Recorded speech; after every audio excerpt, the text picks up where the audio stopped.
we are losing our listening. We spend roughly 60% of our communication time listening, but we're not very good at it. We retain just 25% of what we hear. Now, not you, not this talk, but that is generally true. Let's define listening as making meaning from sound. It's a mental process, and it's a process of extraction. We use some pretty cool techniques to do this. One of them is pattern recognition. So in a cocktail party like this, if I say, David, Sarah, pay attention, some of you just sat up. We recognize patterns to distinguish noise from signal, and especially our name. Differencing is another technique we use. If I left this pink noise on for more than a couple of minutes, you would literally cease to hear it. We listen to differences, we discount sounds that remain the same. And then there is a whole range of filters. These filters take us from all sound down to what we pay attention to. Most people are entirely unconscious of these filters, but they actually create our reality in a way because they tell us what we're paying attention to right now. I'll give you one example of that. Intention is very important in sound, in listening. When I married my wife, I promised her that I would listen to her every day as if for the first time. Now that's something I fall short of on a daily basis. But it's a great intention to have in a relationship.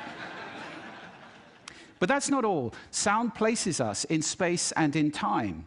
If you close your eyes right now in this room, you're aware of the size of the room from the reverberation and the bouncing of the sound off the surfaces. And you're aware of how many people are around you because of the micro noises you're receiving. And sound places us in time as well, because sound always has time embedded in it. In fact, I would suggest that our listening is the main way that we experience the flow of time from past to future. So, sonority is time and meaning, a great quote. I said at the beginning, we're losing our listening. Why did I say that? Well, there are a lot of reasons for this. First of all, we invented ways of recording. First, writing, then audio recording, and now video recording as well. The premium on accurate and careful listening has simply disappeared. Secondly, the world is now so noisy, with this cacophony going on visually and auditorily, it's just hard to listen. It's tiring to listen. Many people take refuge in headphones, but they turn big public spaces like this, shared soundscapes, into millions of tiny little personal sound bubbles. In this scenario, nobody's listening to anybody. We're becoming impatient. We don't want oratory anymore, we want sound bites. And the art of conversation is being replaced, dangerously, I think, by personal broadcasting. I don't know how much listening there is in this conversation, which is sadly very common, especially in the UK. We're becoming desensitized. Our media have to scream at us with these kind of headlines in order to get our attention. And that means it's harder for us to pay attention to the quiet, the subtle, the understated. This is a serious problem that we're losing our listening. This is not trivial, because listening is our access to understanding. Conscious listening always creates understanding, and only without conscious listening can these things happen. A world where we don't listen to each other at all is a very scary place indeed. So I'd like to share with you 5 simple exercises, tools you can take away with you to improve your own conscious listening. Would you like that? Good. The first one is silence. Just 3 minutes a day of silence is a wonderful exercise to reset your ears and to recalibrate so that you can hear the quiet again. If you can't get absolute silence, go for quiet. That's absolutely fine. Second, I call this the mixer. So even if you're in a noisy environment like this, and we all spend a lot of time in places like this, listen in the coffee bar to how many channels of sound can I hear? How many individual channels in that mix am I listening to? You can do it in a beautiful place as well, like a lake. How many birds am I hearing? Where are they? Where are those ripples? It's a great exercise for improving the quality of your listening.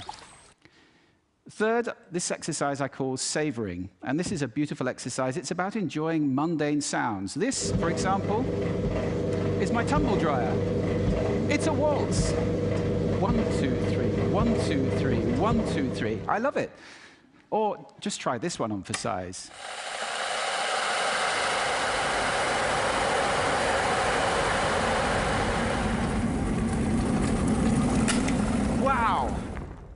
So mundane sounds can be really interesting if you pay attention. I call that the hidden choir. It's around us all the time.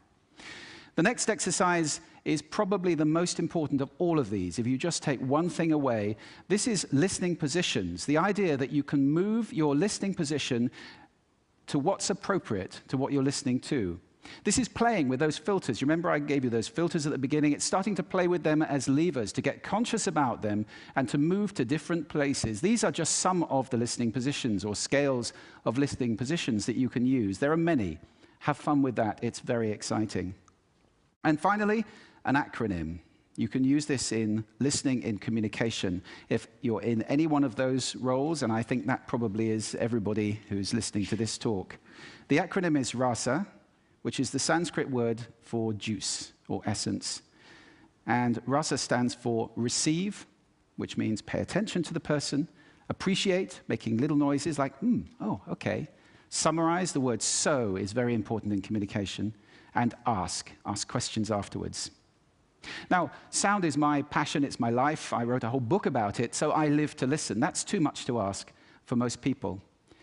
But I believe that every human being needs to listen consciously in order to live fully, connected in space and in time to the physical world around us, connected in understanding to each other, not to mention spiritually connected, because every spiritual path I know of has listening and contemplation at its heart. That's why we need to teach listening in our schools as a skill. Why is it not taught? It's crazy. And if we can teach listening in our schools, we can take our listening off that slippery slope to that dangerous, scary world that I talked about and move it to a place where everybody is consciously listening all the time, or at least capable of doing it. Now, I don't know how to do that, but this is TED. And I think the TED community is capable of anything.